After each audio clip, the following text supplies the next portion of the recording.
All right. Thank you, everyone, for joining us. My name is Shanika Peck. I'm the Director of Career Programs over at Foundations Inc.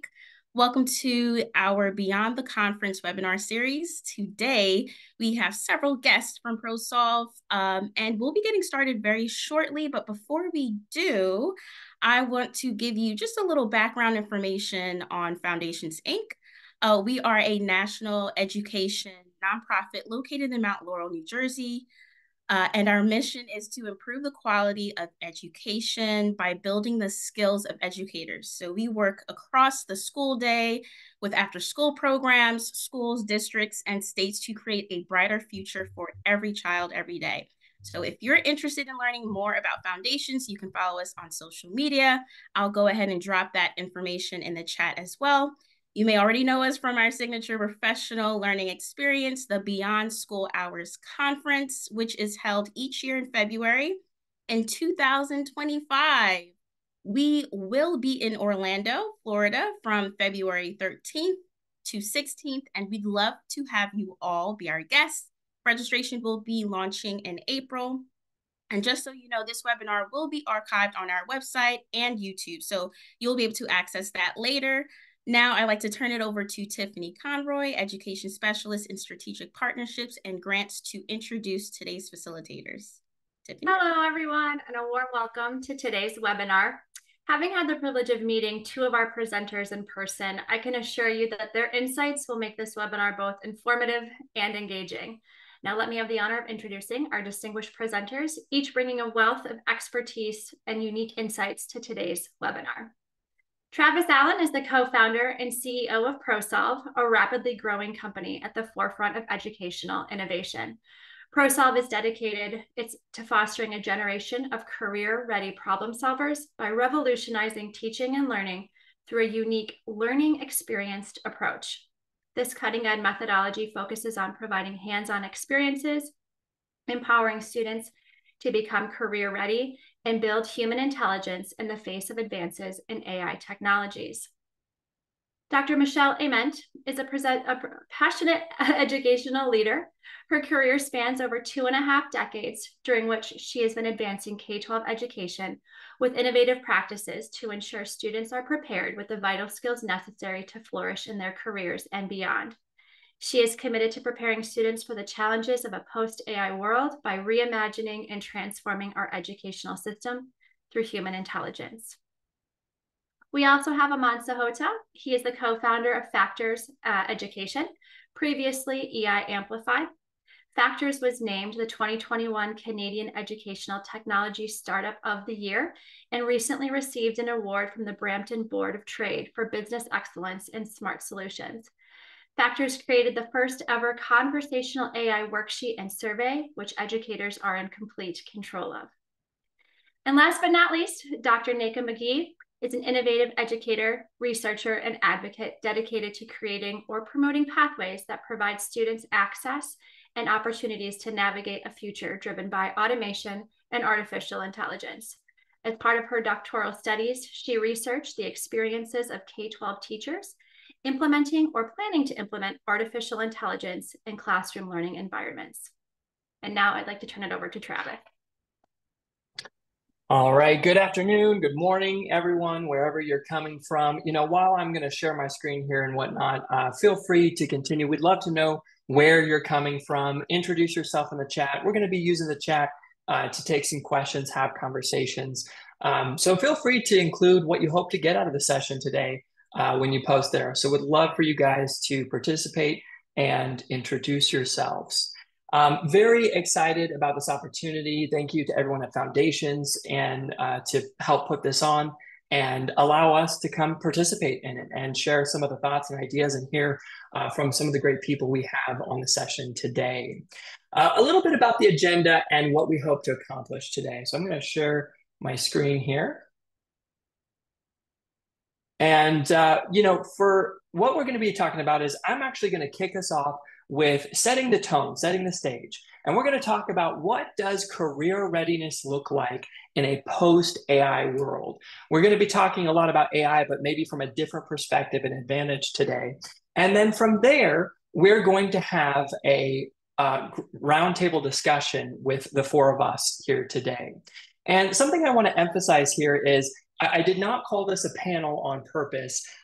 If you're anything like me, I struggle with panels at times. Sometimes it can be difficult. We all kind of, we ask a question and then we go to each of us and we answer it. And I'd like to change it up. So what I hope to accomplish today, after we kick off this presentation, is really having a organic conversation amongst the four of us, where we're going to be talking through some big topics. I've told all the participants on this call, the four of us today, we're going to, we might interrupt each other. We might jump in and have conversation. And we also want to take the questions you guys have along the way as well. So we're really hoping to have just a conversation, maybe talk about some controversial topics, debate things, and really get into the heart of it with you all being observers and participants with us along the way. So that's what we hope to accomplish here. Now I'm going to switch to kick us off here and talk about career readiness and what that looks like. And to start, again, I want to use the chat feature here. I want you guys in chat to just post your answer to this simple question. Why the heck do we go to school? We spend billions of dollars, busing kids together to these brick buildings and have them participate in this thing we call school. Why do we do that? And feel free to just post it in chat over the next 2 or 3 minutes as we go through here. What I want to talk about today is, let me click back here. Are we preparing students for the future workforce? And I want to take us on a journey of career readiness throughout the ages and what that looks like, what that feels like, because we're going to be talking about what it is, where we're going in the future.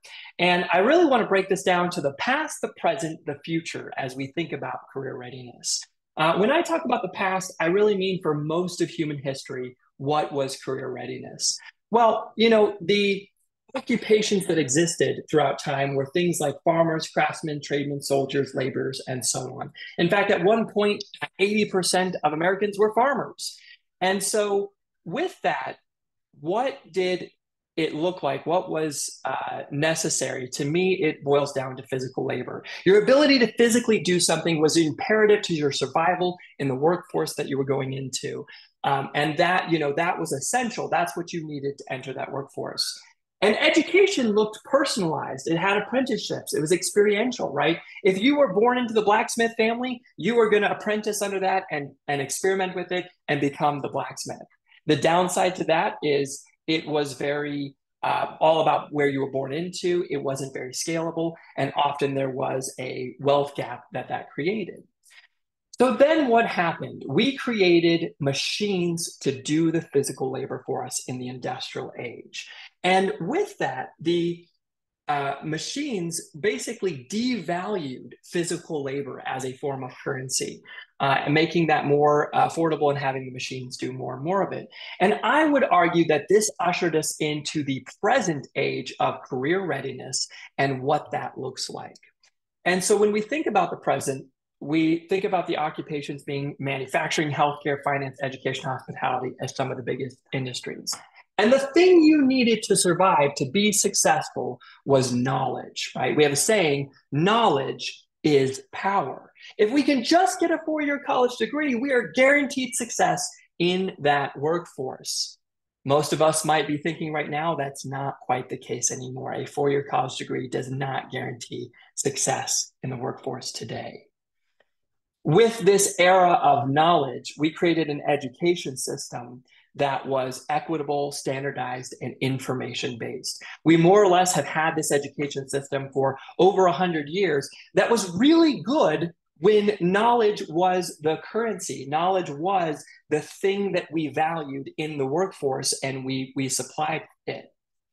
What has happened is, just like we created machines to do the physical labor for us, we have now created machines to do the knowledge for us. In particular, the age of the internet and now artificial intelligence. What these two tools have done, to me, it has devalued knowledge. Knowledge is quickly becoming free. It's accessible. It's ubiquitous. It's everywhere. And so the act of having knowledge no longer prepares us for that future workforce. And this begs the question, what will students need as they go into the workforce of today and really the workforce of tomorrow? And, just to share some different stats and things that we're going to be dissecting today, what we're seeing in the occupation space is rather than those, manufacturing, healthcare jobs and so on, we're seeing that there's a huge premium and increased demand in things like communication, listening, critical thinking, interpersonal. And there's less value is on the decline of memory, computational, quantitative, and ability to do repetitive tasks. These things are on the decline.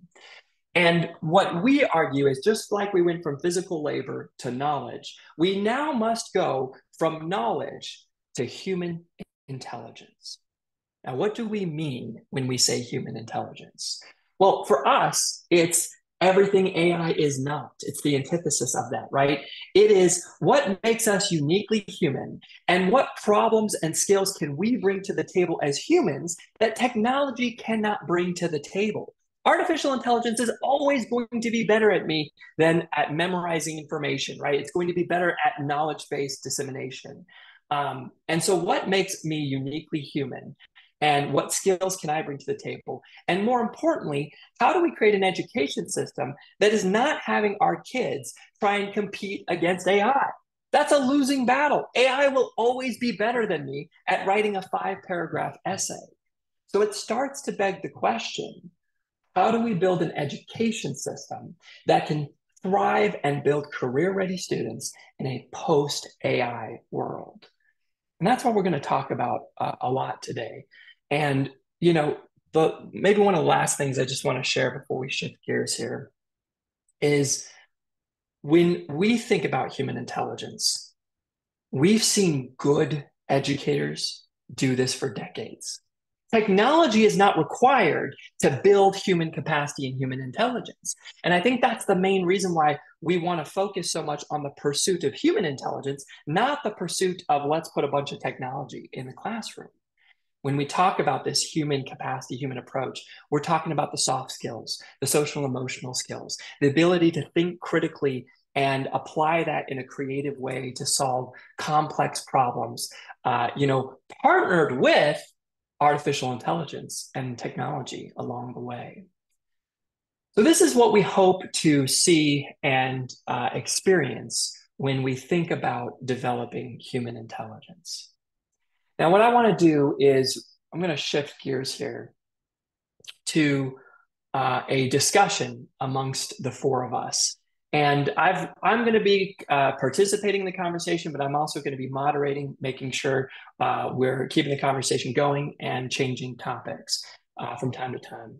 There are 3 primary topics that we're going to take one piece at a time. The first is let's unpack the challenges and fear of AI. Let's dissect that. Let's walk through it. And what I want you to do in the audience, feel free to either provide comments in the chat room or provide questions as we're having this discussion. I will do my best to moderate some of them, maybe interject one of your questions into the conversation where applicable. And so we're going to first talk about the fears and woes of AI.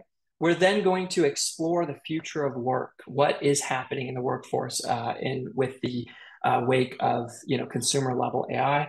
And finally, how do we build human intelligence in the out-of-school time space? That is how we hope to kind of close it and bring it home. So we're going to start with our first topic, discussing challenges and fears of AI. And actually, to kick this conversation off, Nneka, I'm going to start with you. I'd love to hear your thoughts, and anyone else, so that the 4 of us, feel free to jump in and have this conversation. I want to know about how do we address with bias with AI technology, and also how do we think through equity and access? And Nneka, why don't we just start with you? But like I said, everyone can jump in from here. No need to wait for another question. Hi, thank you so much, Travis, and thank you for everyone for attending. I actually put my wondering, I'm a very curious person, and so I'm curious about what others have heard and what they fear and what their challenges are with artificial intelligence. I think just to start, one of the biggest challenges is, or not a big challenge, but an essential challenge, is the getting to the understanding of how long artificial intelligence has actually existed in educational spaces. A lot of times people think it's new or that it dropped on November, of 2022.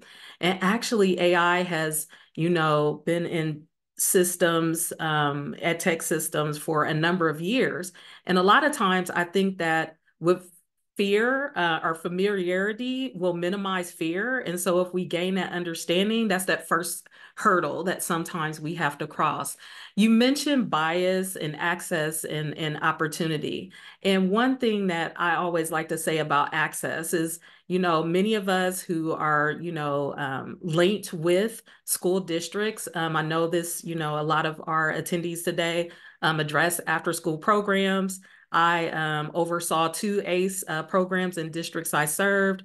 And so, the understanding that, we've had funding, we're able to provide access for the most part, sometimes to technology tools.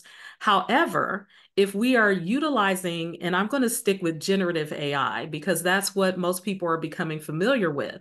If we are able to cross that tech barrier, right, where now kids have access to technology, and then they have access to potentially AI powered tools, they enter in information, but the output is not representative of the students, their communities. That to me is not true access and true opportunity. And so that's where the bias comes in, and the thought of the large language models out there that are used to power generative AI systems. Well, they're created by humans. Humans have bias. One of the other things that I like to talk about is that, AI is not some magical, mystical force.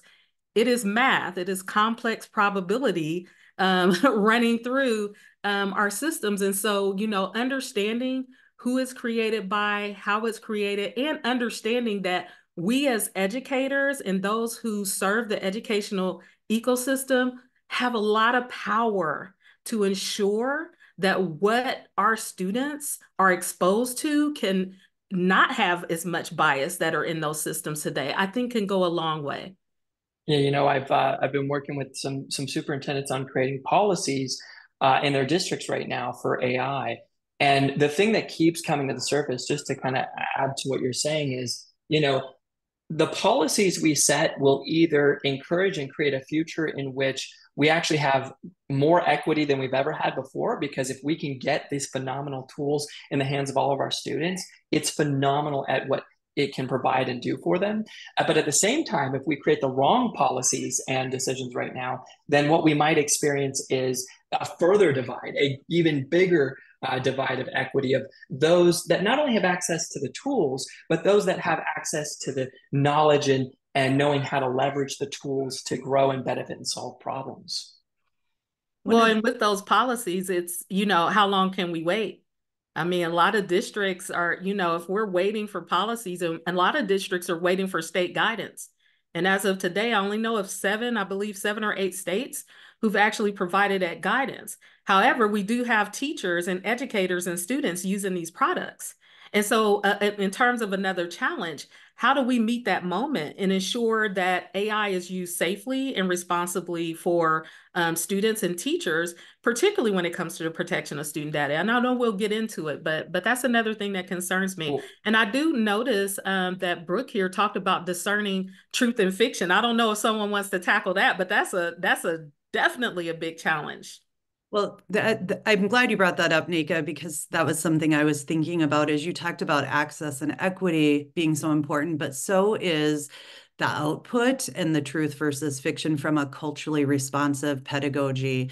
We've been working in education for many, many years to help educators really be able to be culturally responsive, be culturally competent. And now with AI generating ideas for lesson plans, ideas for activities, it just has me a little bit mindful of what the output is and making sure that we're not just telling the single story, that we are representative of multiple stories in our curriculum. And, we work with curriculum developers and curriculum companies to ensure that their outputs are culturally responsive. And with AI, it's sort of, it's more the wild, wild west, where we have to double down, I think, on helping educators discern, like Brooke said, the truth versus fiction, to ensure that the lesson they're bringing forward, the activity that they're providing in out of school time, is culturally responsive to each and every one of the learners that are in their classrooms. And so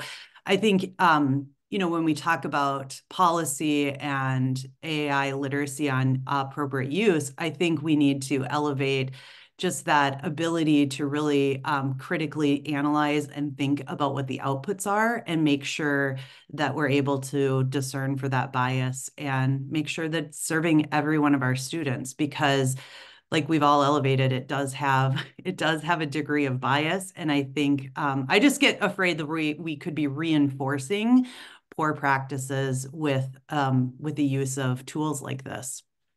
When it comes to discerning truth or fiction, just to add to that, Michelle, there's no doubt that when you're using ChatGPT and these new AI tools, that there's a concern of, is it hallucinating? Is it generating made up content? Because it's designed to always give you an answer. If you've ever noticed that, pretty much no matter what you ask, it's designed to give you an answer. But one of the things I encourage us to think about is we have to think about what these tools are used for. I would argue if we're using ChatGPT to discover factual information, we're actually using the tool wrong.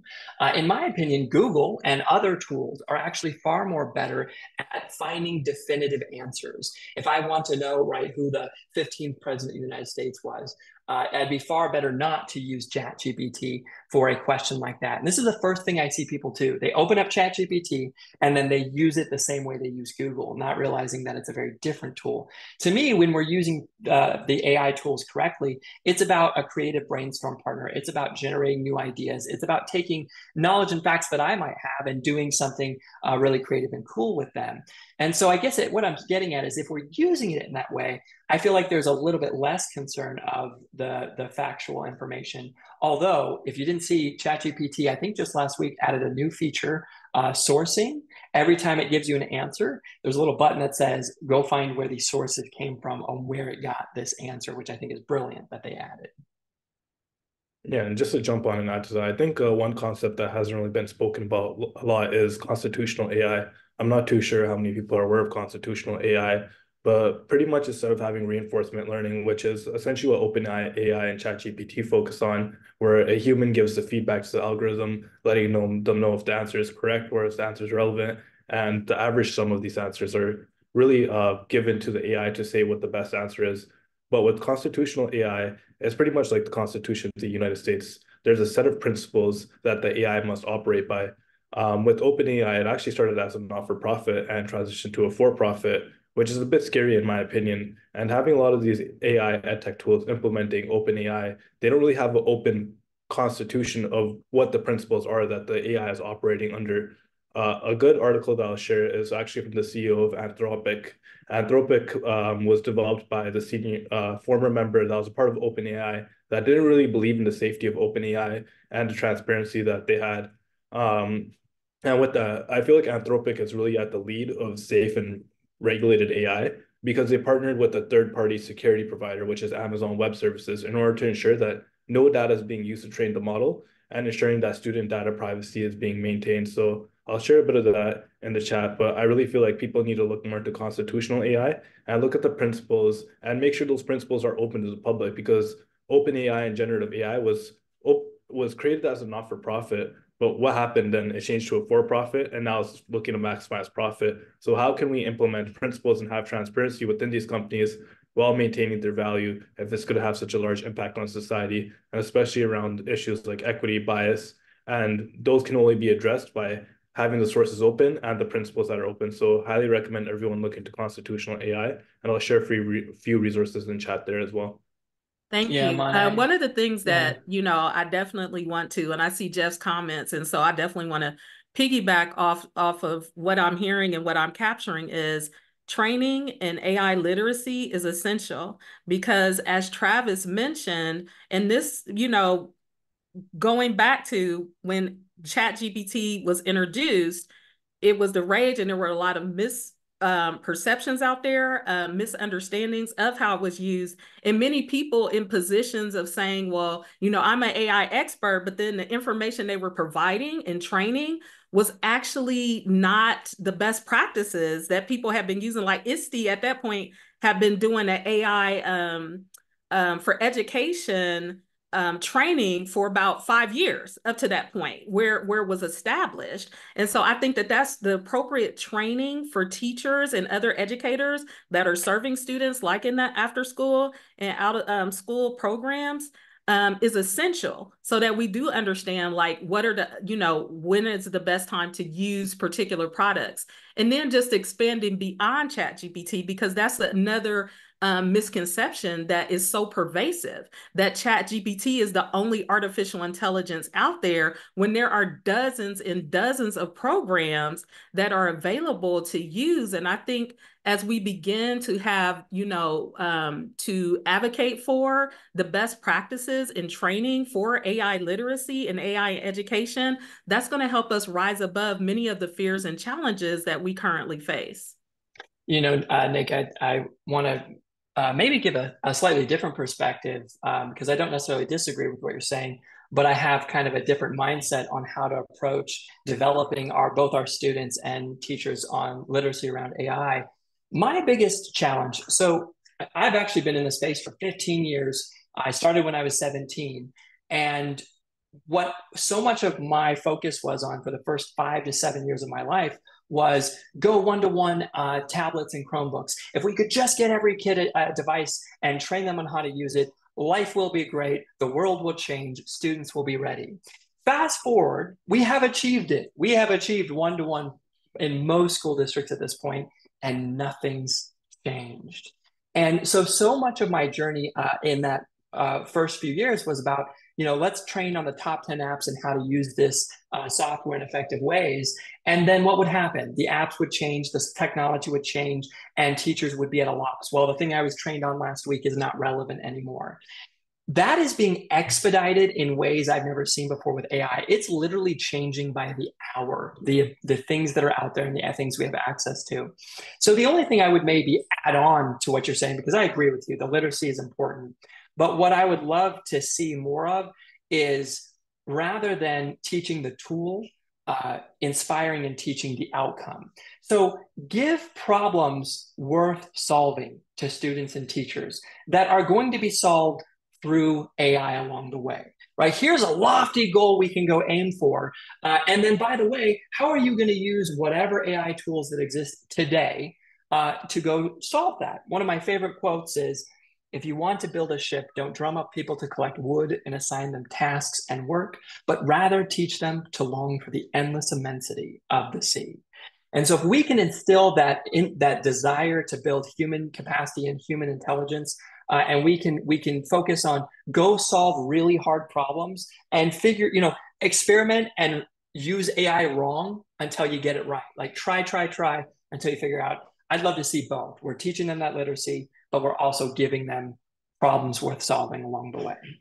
Yeah, I would love that. That's a great aspiration, and I love it. But then we also have to think of the reality of the teaching profession.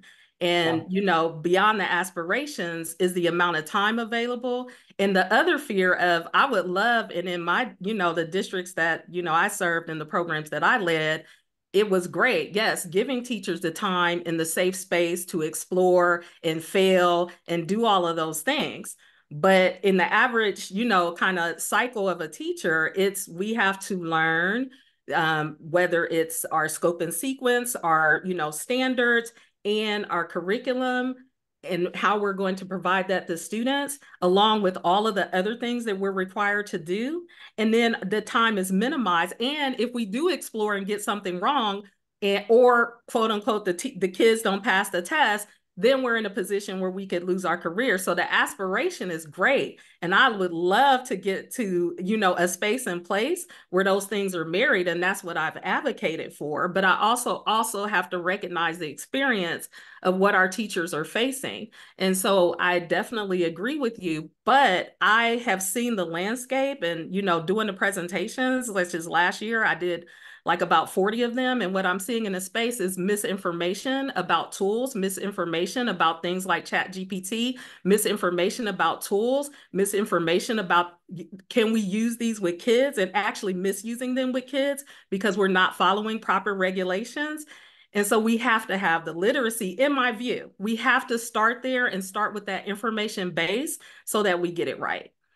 So I would offer a different perspective than both you and Travis on where to start. And that really is starting with exploring our beliefs and values. So everyone's actions are driven by their beliefs and values. And our educators' identities have been shifting over the last 30 years. I've been a classroom teacher for 25 years. And what I started as a classroom teacher in 1996 looks very different than what classroom teachers do today. And I think that identity as to who we are as teachers has evolved, and we have to bring teachers, give them the space to evolve with their identity. So to me, what that looks like is it doesn't take hours upon hours. It's starting with, what do you believe about the use of AI? What are your fears about AI? Where is it challenged? Where do you think it will be helpful? And just giving space to have those conversations, reconcile some of their beliefs and values, to all kind of get on the same page, to then start with the end in mind, to then start with some tools that would support you to get there. So many initiatives, many programs that I tried to bring forward, I skipped that step and went right to how do we do it? And then I always had to go back to really surface those beliefs and values around why we were doing it, and give people space to express themselves and maybe begin to shift who they are and what they believe in themselves as a teacher. So does that resonate with you, Nneka? I'm seeing you kind of light up a little bit there. Is that connecting with you? It definitely does. And I'm so interested because it looked like Aman wanted to get in there. So I'm curious about your thoughts as well, Aman. No, I completely agree with Michelle. I think principles and values are how we operate as human beings, and as it's really how we operate within the classroom. So they should be really implemented in the AI as well, which is why I kind of really want everyone to focus on that constitutional AI piece. Because if we have principles and values as educators, we need to have principles and values that our AI systems operate by as well, in order to ensure safety within education. I think Travis wanted to jump in there too. I saw him nodding his head. And I was going to turn it to you to say, do you have any closing thoughts, and maybe even talking about privacy and data? And then we got to move on to the next topic. So that I was just going to jump in and say, if you wanted to share maybe a quick thought on that. A couple of people have commented in the chats about that. And then we'll move on to the next topic.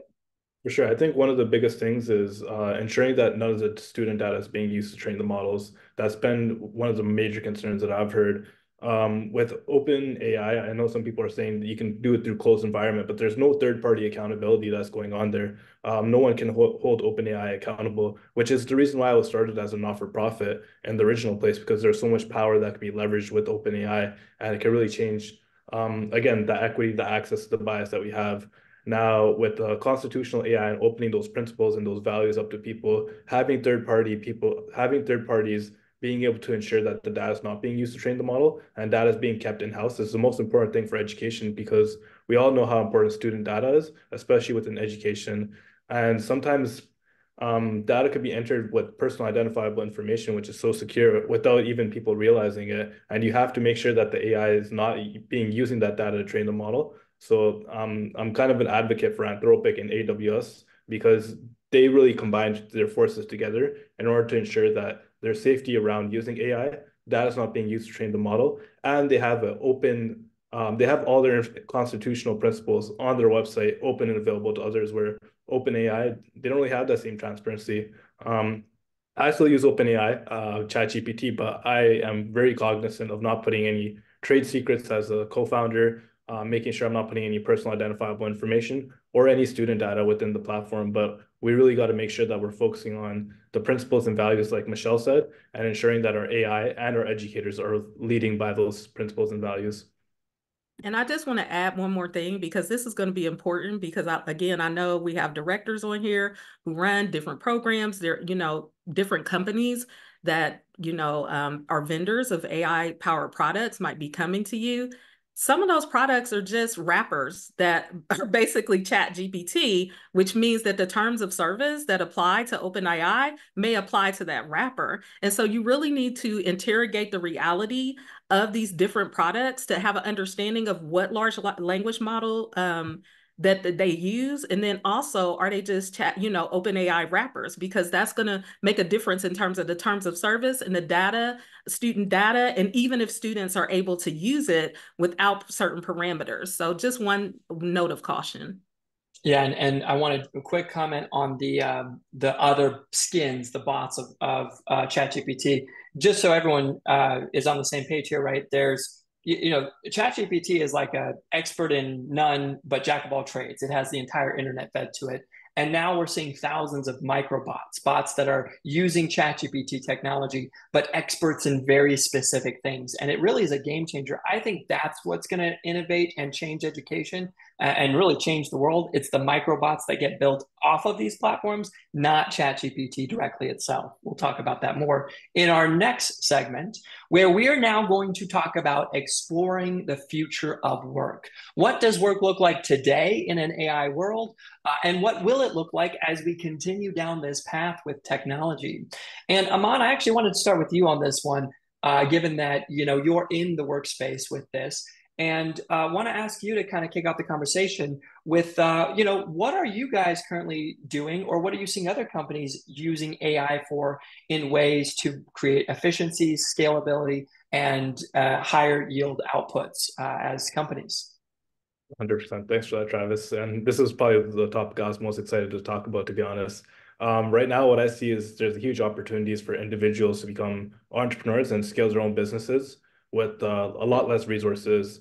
I know there's many startups right now that are focused on being able to automate development teams by training models to play different roles within a development team. So you can have one AI that's focused on search engine optimization, another AI that's focused on coding, another one that's focused on checking the code to make sure it's clean, another one that's focused on sector expertise.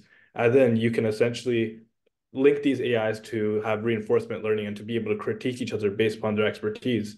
And now with that, you don't need to hire a developer. You don't need to hire someone separate for SEO. You can have an AI automate that whole process for you. And with that, imagine you're in an after-school program now, and you have your own after-school program club that is focusing on entrepreneurship that is being led by AI or being supported by AI. Sam Altman recently said that he's hoping to create the first solopreneur into a billionaire. So a one-person team that is just leveraging AI to literally automate all the sales processes. With the work that we're doing, we automate a lot of our coding using GitHub and OpenAI, which has been a great kind of combination tool to make our team about 30 to 40% more efficient. And there's positive and negatives around the deep fake as well, but personalization through video creations, video editing, any image creation can be done with AI. I know the image creation is kind of a touchy subject because of the copyright issues there as well. But there are great tools like Descript that can essentially, if you create a video, instead of taking out all the like I probably said while speaking, it will automatically erase all those uhs for you. It'll give you a transcript on the right, which you can erase and you can add more text to it. So instead of having to take 50 takes like we normally do, it can really speed up all that process, make you more efficient. And I feel like within the classroom settings, even business courses will have a huge shift. After school programs can have AI clubs where they're teaching kids entrepreneurship and how to leverage AI. So as educators, I feel like it's really important to stay up to date, but there's so many things coming out at one time. So I feel like really there's be a huge empowerment for entrepreneurs, and it's going to take all that human intelligence in order to drive it forward, because we need to solve real world problems and have critical thinking in order to really get there. Just I'll add two ways we're using AI. I appreciate what you shared, Aman, being kind of our leading tech expert in the group here with it all. So for our own company, we're a small organization of about 50 employees or so. And for us, we kind of have built roles that are kind of identified as operational roles and that are creative roles. And what has happened over the course of the last few years is we have basically two or three operational roles left, and almost everyone in our company is now in a creative role. And the difference there is operational roles are given a very set structure, a set list of tasks. They kind of clock in, do the work, clock out, and that's very operational. Almost every job in our company now has freedom, autonomy, needs to lead with context, needs to bring the human element to the decisions they're making. And this is all because of AI technologies that have been around for a long time. ChatGPT is just the first consumer-facing AI platform, really. And because of this, we've streamlined most of that operations. A quick example of this, we built 4 or 5 microbots within our company as well. One of the biggest ones being our Aria, which is an AI bot that complements our professional development on experiential learning. That's something we provide to schools. And one of the biggest complaints we always get about professional development is you come, you get us excited, you teach us cool things, and then you disappear. You go away for the year. And we're stuck trying to, apply all the things, the great things you've done. So we built a bot that has been fed hundreds of pages of our secret, sauce, whatever our, ideas on experiential learning. And now that coach is paired with every teacher who goes through our training. And the reason I mention this is I think this is going to be standard protocol for professional development organizations and others going forward, is to create a microbot that's like continuing that learning in a conversational dialogue way. So I definitely think when we think about like the future of learning and careers, I think about, and I'm sure people in the audience have, maybe education or, being a part of a nonprofit or organization wasn't your first career. This wasn't my first career. And even within, being an educator, there are several other things that I do. So think about that exponentially with our kids. Their positions, what they want to do may change, but what can't change is how they're able to adapt. And so I feel like the future we need to teach kids how to think. We need to make sure that they think critically, they think creatively, they have computational thinking skills and complex thinking skills. And AI-powered tools, when they get to a point, can support that along with the other best practices in education that we know are tried and true. But I think what's going to be essential for the future of education, I mean, you know what? In 2021, were there prompt engineers? As but think about if we've taught a kid to think and to be adaptable and agile for the moment. It's like, oh, you know what? That's something that's interesting. That's something aligned. That's something I can get into. That's where I think, and even with AI in education, it's like, quantum computing is just around the corner. So AI is just this thing. Now, within the next couple of years, it'll be quantum computing, which is going to expand the ability of, computing power to heights we've never thought of. How are we preparing kids right now to be able to navigate quantum computing and quantum mechanics? Those are the types of conversation. But if we teach thinking, if we teach core skills that, with whatever the topic, whatever the subject, whatever we're dealing with as a society, that they're able to dig in there and be able to solve the problems of tomorrow, we can set them up today to do that. But what we can't do is wait until tomorrow, because then it's going to be too late for them.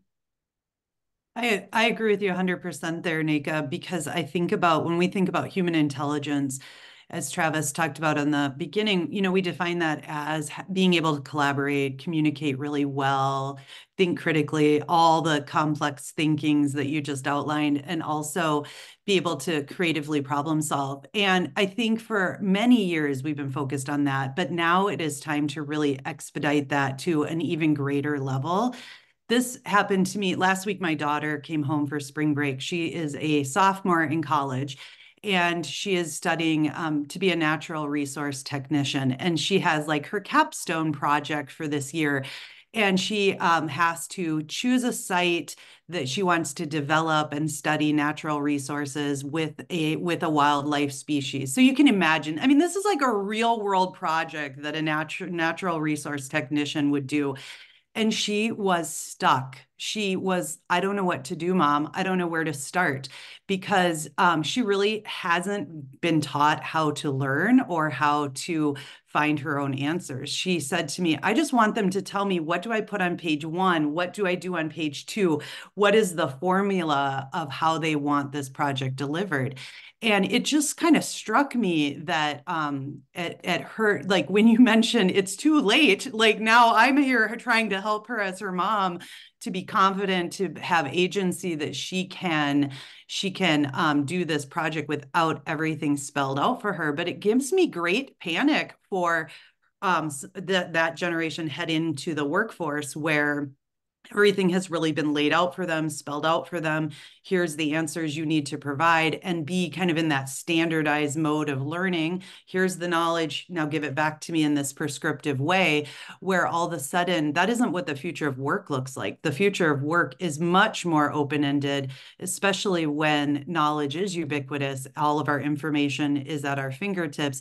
Now it's about, how do you apply that information? How are you adaptable with it? How can you be a creative problem solver? And so I think we really, really need to examine our day-to-day practices in our schools and examine, are we teaching kids how to learn? Are we teaching kids how to think? Or are we just going through the same traditional motions of disseminating information, assessing through standardized measures, and trying to meet those accountability measures? Because while we might meet accountability measures, we are not teaching kids how to thrive in the future workforce. And so I think that right now is an urgent call for all of us to really think about, what does career readiness mean in an AI world, and how are we going to teach differently? What will our out of school time programs need to look like in order to prepare each of our young people for this future? And I think what you just said really aligns with Dawn's comment here, which is, how do we, bring engagement and life to students here? And I think what you just hit on it is actually spot on, because it's not about how do we kind of force AI into the conversation and that'll make them engaged. Well, we put tablets in and laptops in, and they're not necessarily more engaged right now. And we saw online learning; they were not engaged at all, right? And so what you just described to me is the key. I bet your daughter, as she's going through that, is going to become insanely engaged, because it's hands-on, it's experiential. She's getting in there and doing things with purpose and meaning. And I think that is what I'd really like to see in education, is kids like the easy A. So we've conditioned our kids to aim for doing the bare minimum to get the A, but that's really boring. To follow a process, a procedure, a formula, get the A. Where we're seeing engagement thrive is when you give difficult work ahead of your kids, things that are creating real value to society around them, and then watch their ahas, their eyes go huge when they do something they thought they were, was impossible, or that they weren't capable of, and realizing that they have real value, they can accomplish real things, and they can solve real world problems. And it's really that real world relevancy that we talk about that I think is key here. So I love, the fact, and I love Dawn's kind of wondering there regarding, bringing or using AI to bring life subjects, because it speaks to what, eventually what it will look like in the classrooms, and for people who have been using AI for years in their classrooms. And even though it's been more in the purview of computer science or in the purview of ISTE, like I said, with the different programs that they've used to be engaging, there does have to be that shift. And what will that shift look like? Will it be more project-based learning? Will it be outdoor learning experiences where you would think, where does AI take a place? But you can craft lessons where you can use an AI-powered tool in order to facilitate the learning. So it's not going to be, remember, everyone's not going to be a computer scientist. Everyone is not going to use AI to code. For the most part, it will be used to assist and help them navigate whatever career that or work position that they have at that time. And so I think incorporating AI in a way that allows that and promotes that is going to be essential. I can tell you that many of the things that I've used and that I've planned and designed have been the most low tech, AI. I do a session and called AI for Littles. And people will come in and I'll be like, the amount of tech that you're going to use is minimal. But what I am going to show you is going to help prime our students to be able to prepare for a world for AI. And they're actually like blown away that they can do these type of activities that are allowing our students to have a better understanding of AI. So I definitely want to, promote that we don't necessarily have to be in front of a computer in order to teach our kids what they need to know, not only about AI, but other emergent technologies as we prepare them for the future. Yeah, we've got to move on to our next topic here. But Nneka, totally agree with you. Great teachers have been building human intelligence for decades before technology existed. Moving on to our final and most important topic, and that is, all of this is great. How the heck do we build human intelligence in out of school time, right? And I'm actually going to have Michelle, you kick this off, given that your background, your focus, your work with what you do with us right now on building great experiences for out of school time. I want to turn it over to you and just have this as an open-ended question. Where do we start? How do we make sure we're building human intelligence in out of school? And why is out of school a great time to do that? Thanks. I think that first and foremost, we start with the really great programming that already exists in out of school time. So it's taking what we're already doing. Out of school time is where I saw Jamie and Roberto talk about building real world skills. That's why we go to school. And I think that's what happens in out of school time. There's opportunity for experiential learning, for field trips, for kids to solve problems, for them to be in community with one another and learn from one another. It's the place where all of the greatness that we want to see happening in our schools that is difficult, the project-based learning, the experiential learning, it's difficult to see that in the day-to-day school structure. But because of many limitations, I think that our current educational ecosystem puts on educators. And so I think the out of school time space allows freedom and autonomy for educators to explore some of those really highly engaging practices. And what we are all about at ProSolve is something called learning experienced. We believe that students learn best by doing and by immersing them in an environment that is highly engaging, that is propelled with storytelling and real world scenarios, that they can feel that purpose of solving really big problems and feel that efficacy and agency as a result of it. We believe in curiosity and discovery is what fuels kids to learn. And so creating the way that we do that, I think, is by leveling up what we currently do in our programming. I think that exists in out of school time. And so just leveling it up to really help students kind of connect why they're doing what they're doing and how does it help them in their day-to-day lives. And we really promote this idea of making sure that we take time for students to reflect on what they're learning, why they're learning it, and then thinking about how do I use this in my day-to-day life? How will it impact in my future? I often hear kids, talk, why do we have to learn this? So pretty, Mrs. Ament, why do I have to learn this? And it often was, well, because that we have to, right? And I didn't always have a great answer for them. And so having a really good answer as to how it is going to support them in their future is key. I think the last thing I'll maybe say here that gives me a lot of concern with all of the AI tools popping up is this idea that AI will teachers are and facilitators will latch on to poor practices. It's easy to generate a worksheet. It's great to make a multiple choice quiz. You can do it in less than 30 seconds. And now all of a sudden educators are like, yes, I can reproduce what I'm doing day to day that is really poor pedagogy, poor practice. And so I get very concerned about that and really encourage us to be thinking about not starting with the tool, but starting with the learning and then finding tools that are beneficial to support those learning experiences that are really going to deepen learning and create that career readiness rather than just doing what we've always done. This, like in education right now, is our moment to make change. And so I just encourage people to really think about that before just grabbing the next best tool that's out there. Who do you want your students to be? What do you want the outcome to be? Yeah, and I personally love everything that ProSolve is doing. I went through a session that they did, and it really focused on the critical thinking, the experiential learning process, and the collaboration piece, getting students to work in teams, the competitive components, and really getting students to engage together, I felt was really built essential skills that we've been talking about in terms of critical thinking, problem solving.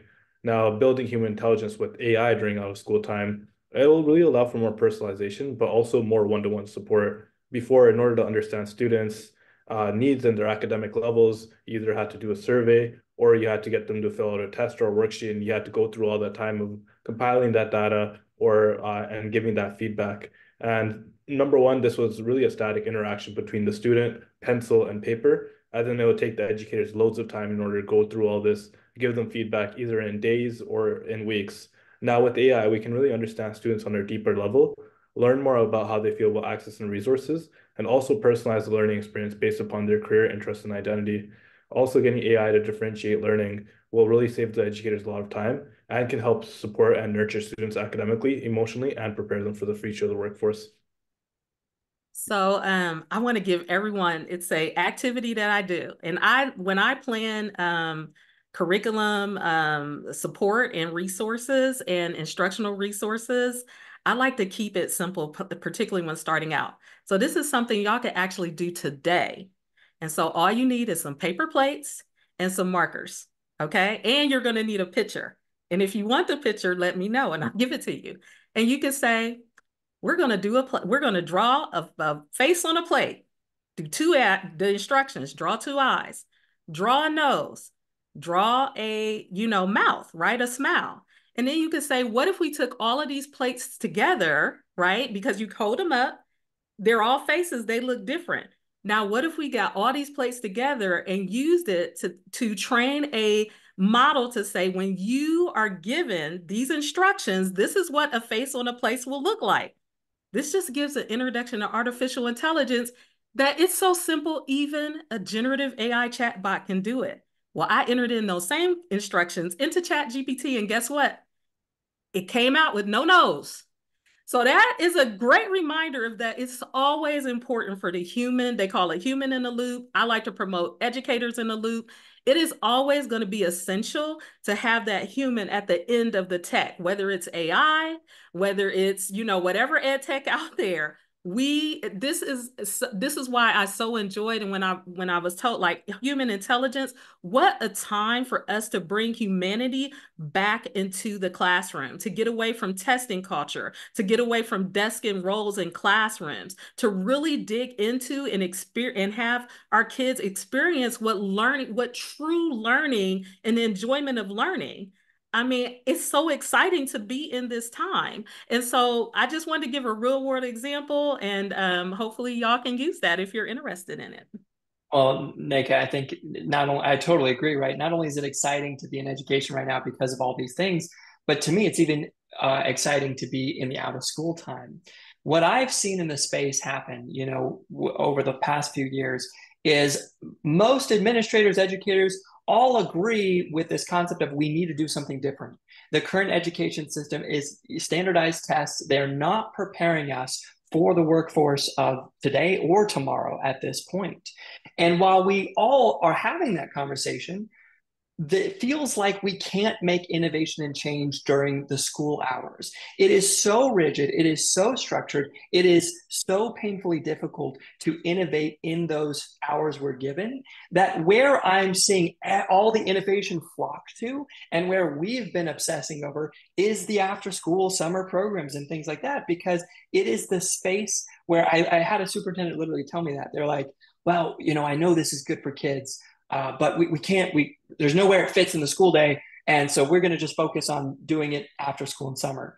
Blows my mind that they're like, they know it's good for kids, and yet they feel like they cannot put it during the core school hours. So I think that's one of the most exciting pieces here. Is what a great time to be out of school in a space where we get to innovate, try new things, really do what's good for kids at the end of the day. I'm going to ask for a 30-second closing remark from everyone. I want to be respectful of your time here. Aman, we'll go with you, then Michelle, then Nneka, and then I'll give kind of a closing thought here, and we'll turn it back over to Foundations. So Aman, 30 seconds. What do you got? What's closing remark? Yeah, thank you first off, Foundations and the team for a great panel discussion. I'm happy to say that we're moving forward in education and continue to innovate. And the most important part of education moving forward will be the human and the educator, building critical skills, critical thinking, problem solving, and being able to collaborate and interact with humans is what's going to drive society forward. So thank you all for listening, and pleasure to be here. Thanks everyone for joining today. It was a lively, fruitful discussion. I enjoyed it. I'm leaving with notes and takeaways. And for me, I just encourage us all to come together. This is it. This is the moment to really make a change in education. And I'm here for it and looking forward to partners that want to do this work with me because like I said, we've seen this before with the rise of the iPad and one-to-one, and we have wisdom. We've learned from that, and let's not make those same mistakes. Let's go forward and really change what education looks like for our students and the experience that they have. Yeah, thank you again, Foundations Inc., ProSolve, the audience. This has been amazing. I am uplifted and affirmed. My pitch is it's okay to breathe. It's okay to be a cautious advocate about AI and education, because this is our moment to get it right. And we can't look back 2 years, 5 years, 10 years from now and say, ooh, how did we get this wrong? Because we can definitely get it right now. And for my after school friends, like I said, in 2 districts overseeing after school programming, you have so many opportunities to provide access and opportunity for kids and to let them explore. I remember our programs, we were the first esports, right? We were taking them to different field trips that they would never had an opportunity to do. Think about how you can use AI in these spaces to help our kids prepare for their futures. And thank you again. Thank you, everyone, for participating with us today. I'll just share one final thought on my end. As we go back to our schools, our sites, our communities, I encourage all of us to aim for the end outcome of pursuing human intelligence, not necessarily pursuing technology for technology's sake. Human intelligence can be the great rallying cry in your community. There will be people who are anti-AI. There will be people who are for AI. The thing that they can both rally behind and agree on is let's build human capacity and human intelligence in our kids every single day in the school building. With that said, thank you so much for joining us. I'll turn it over to Foundations if they want to say anything to wrap us up. Thank you for your time and joining us today. Wow. Thank you so much to our brilliant panelists for sharing your wealth of knowledge, your unique perspectives, all this great information and resources. For our participants, thank you all for joining us. If you did not get a chance to ask your question, still drop it in the chat, and we'll find a way to follow up with you to get those questions answered. I've also shared a quick link, and I'll share it again, to our feedback form. Of course, we always value your feedback, and of course, we would like to aim to meet your needs. So just a reminder for everyone, a certificate of attendance will be sent within a week or so to all who attended live. We hope you'll join us for our next AI webinar, which will be held April 3rd at 1 p.m. So be on the lookout for information around that webinar. Before we actually come to an end, I'll go ahead and turn it over to our Chief Partnerships and Grants Officer, Dr. Sylvia Lyles. So, hi, everybody. I'm not going to keep you. I just want to thank you. I know it's not a panel. Travis said it's not a panel, so I know it's not a panel, but thank you all for your insightfulness today. This has been so exciting. I just want to mention there's a couple of things that I am going to follow up on, and that's that constitutional AI. Thanks for answering my question, Dr. McGee, regarding data should not be used to just train a model and that you can opt out. Helping me to understand that as we think about maintaining and keeping educators in the loop. And then finally, leveling up, Michelle, when you talked about leveling up, we're already doing great work. How do we continue to do that great work with the tools? Reminding ourselves that AI is a tool. So just thank you so much. I really appreciate your insightfulness. And we couldn't have done this without you. So thank you so much. Everything's fine. Yes. So I turn it back over to my host. All right. Thank you, everyone, again, and have a wonderful day. Again, I left the feedback link in the chat box. Take a minute or so to fill that out, but we'll just sit tight for one last minute. But thank you. Thank you, and enjoy the rest of your week.